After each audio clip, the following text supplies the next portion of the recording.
Nosotros, como partido, hemos abordado esta discusión presupuestal partiendo de un supuesto.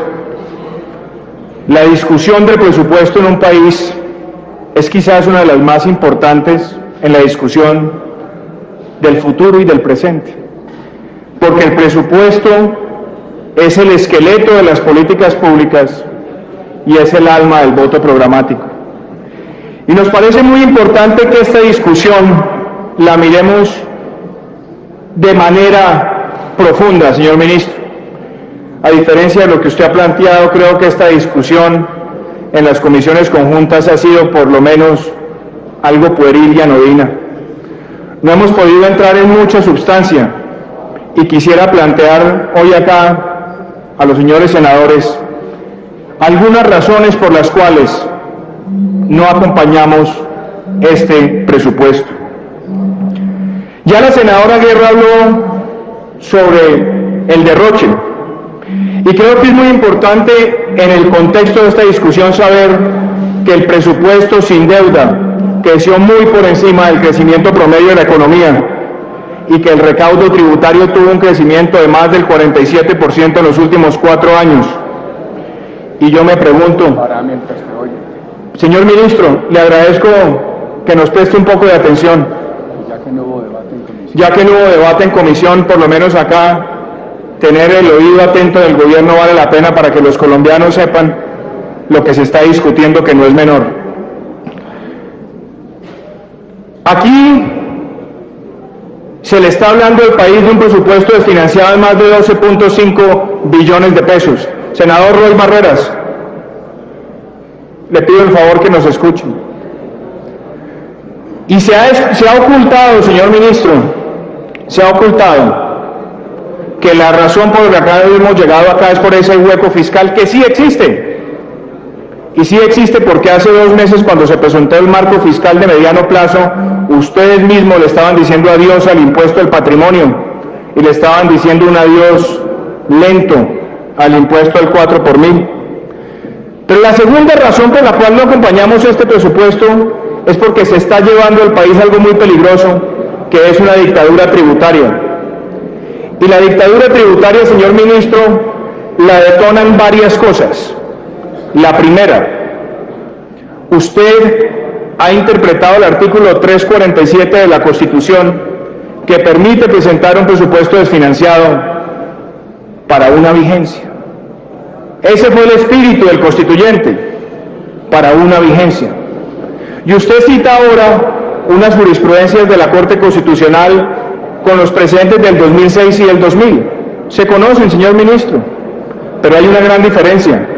Hoy el país tiene una regla fiscal y esa regla fiscal obliga a una reducción gradual de la deuda y a una reducción gradual del déficit.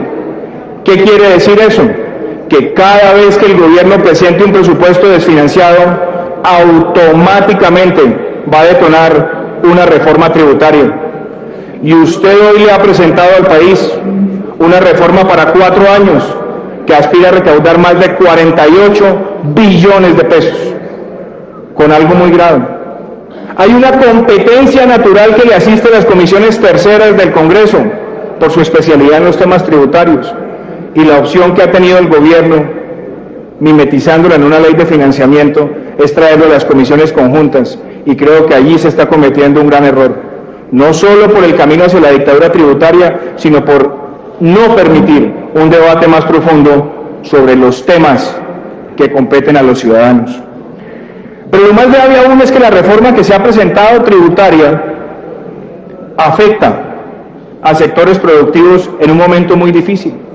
La semana pasada vimos las cifras del DANE y vimos que 13 de los 25 sectores industriales del país han tenido una contracción. Hemos visto cómo el sector agrícola también presentó un peor desempeño en el segundo trimestre con relación al primero, que no se ve con buenos augurios.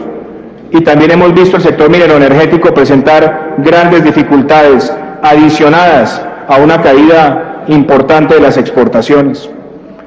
Entonces la reforma, señores senadores, con la que se va a financiar este hueco fiscal, trae una sobretasa del CREE para recaudar 2.5 billones de pesos.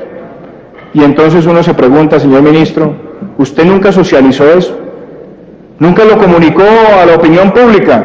Y si es verdad esas cifras de austeridad que se han anunciado, el 1.7 billones que usted anunció en las comisiones conjuntas y el billón adicional que anunció el presidente Santos, ¿por qué no se ve reflejado ese ahorro en el monto del presupuesto nacional? ¿Y por qué no se ve reflejada una menor carga tributaria? Y por supuesto, ¿por qué no se ve en no tener que acudir a esa sobretasa del CRE que tanto afecta al sector empresarial colombiano?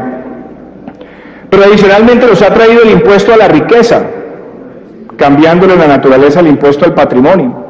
Y le quiero también recordar a los apreciados colegas que en el 2010, cuando se crea el impuesto al patrimonio, se configura a partir de 3.000 millones de pesos.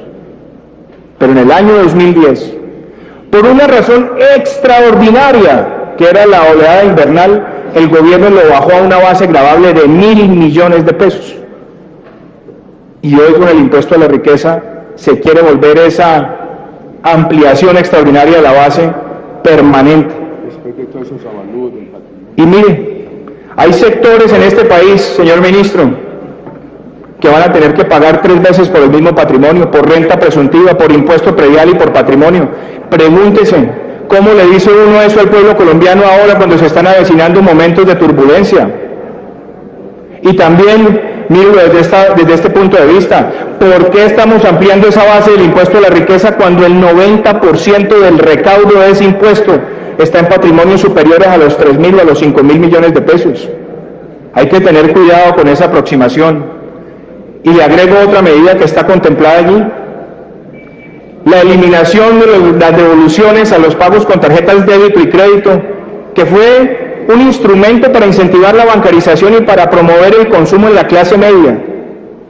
Otra señal negativa de la reforma que va a financiar este presupuesto desfinanciado.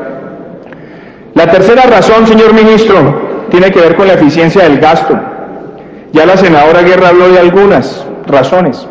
Miremos la estaticidad, la no movilidad de la productividad en el país en los últimos 3 años, el agravamiento del índice de desigualdad del Gini en 13 de las principales ciudades del país y el estancamiento de ese índice a pesar de haber visto ese aumento en el presupuesto de inversión y en el presupuesto en general. Pero, señores senadores, le agrava aún algo más. El Departamento Nacional de Planeación tiene un instrumento de medición de las metas de gobierno que se conoce como sinergia, y hemos visto que ninguna de las metas porcentuales que se tenían sectoriales en los últimos 4 años se ha cumplido, con la excepción de un sector. La cuarta razón: el mismo presupuesto, señor ministro, que usted nos presenta, dice que el 60% del presupuesto de inversión es para gastos que no son económicamente productivos. ¿Ustedes creen, señores senadores, que es fácil salir a decirle a los electores que ese presupuesto desfinanciado, que se va a llenar con esa carga tributaria, va a ser para un presupuesto donde el 60% de la inversión no es económicamente productivo? Creo que eso era el tipo de debates que hubiéramos esperado tener a profundidad, señor ministro, al interior de las comisiones conjuntas. Y sobra decir que hay otra razón de peso.